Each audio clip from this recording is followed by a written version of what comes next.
Famultari i kishës Zoja e Shkodrës në New York, Dom Pjetër Popaj, përgatitet të shkojnë në Vatikan në krye të një delegacioni shqiptarësh për të marrë pjesë në shenjtërimin e Nën Terezës dhe në ceremoni të tjera. Kolegu ynë Ilir Ekonomi ishte në Hartsdale, ku ndodhet kisha, dhe bisedoi me Dom Pjetër Popaj.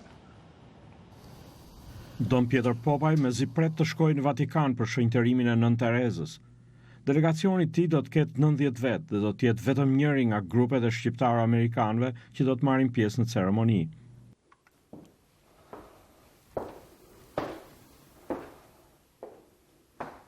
Shpresojmë se shqiptarët kanë qenë numri më i madh në sheshin e Shën Pjetrit, atje që kanë mush më tepër me numër se sa popujt tjerë. Shpresojmë. Kanë qenë vërtet një përjetim i jashtëzakonshëm, një gëzim i pamas për popullin shqiptar. Dom Pjetri e shikon këtë ngjarje si diçka që shqiptarët e kanë merituar.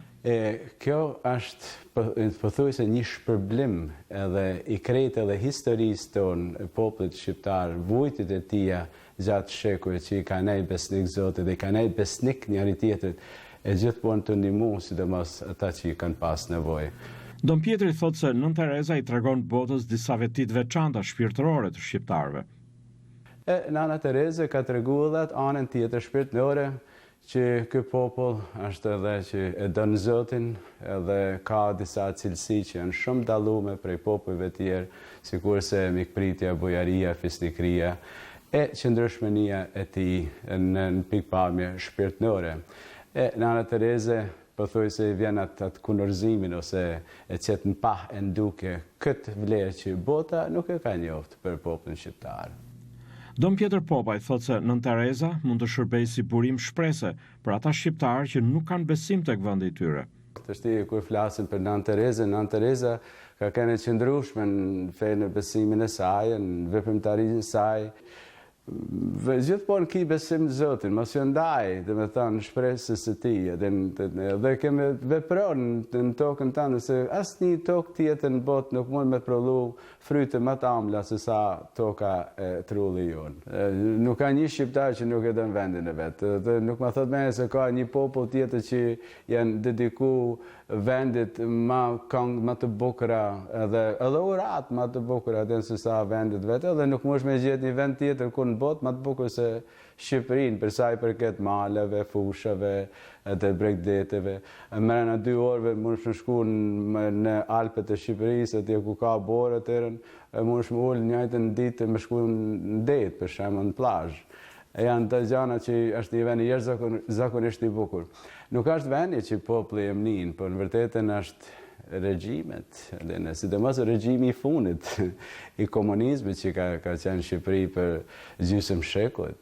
E duhet një kohë gjatë që populli me pas prap besim në edhe vetë qeverisjen. Dom Pjetri thotë se për shenjtërimin e Nën Terezës, shqiptarët do të festojnë pa dallim feje. Vetë Nën Tereza, thot ai, i ndihmonte të gjithë pa përdallime. Gjithmonë Nana Tereza kur ka treguar dashninë vet për hinduistë, për fenë islame, do të thënë pa marrë parasysh, edhe i ka ndihmuar çdo njanit person me dashninë e saj që më afru afër Zotit që ai person e ka besuar. Atë është ja kanë fesë islame, a keni fesë hinduiste, fesë kristiane, çfarë do besimi tjetër që ka pas, ai nuk ka kthyer atyrën se çfarë besimi tjetër, por e ka kthyer si njeri i Zotit, kreatyrit natë i Zot.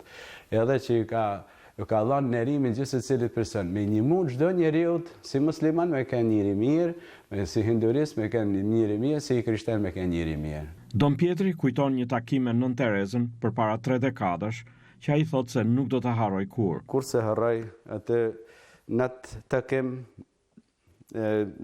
Monsignor Rocco i thotë natët ky amështari i ri sa është shuguru. Edhe ajo ul në gjoj, kemi marrë bekimin prej mështarit të ri, prej mejet. Unë të shtë si mështari i ri, unë e njifshë se kusha Nana Tereza më drilëshin edhe durët e me i dhanë bekimin e saj, edhe do të marrë bekim prej saj, se jo, aja me marrë bekim prej mejet. A ullë në gjëjë dhe mi ka pu 2 durët, kurse harroj, me thanë vajimin e mështarit. Janë atë edhe në atë takim një pyetje që i bam, i them, din një fjalë shqip. Me marrë vesh dhe me shkru munën për me fol nuk e flasë krejt mirë, se ishte me thanë sa ko që s'ka fol shqip. Por një oratët, kur se kam mësu, nësë një gjuhë tjetër, vetëm shqip, e kam thanë, gjithmonë është puna pendimit. Edhe dhe më kalan asë një përshtypje t'jesh zakonshme, kur nuk do të harroj dhe se t'jem gjallë. Për zërin e Amerikës, Ilir Ekonomi, New York.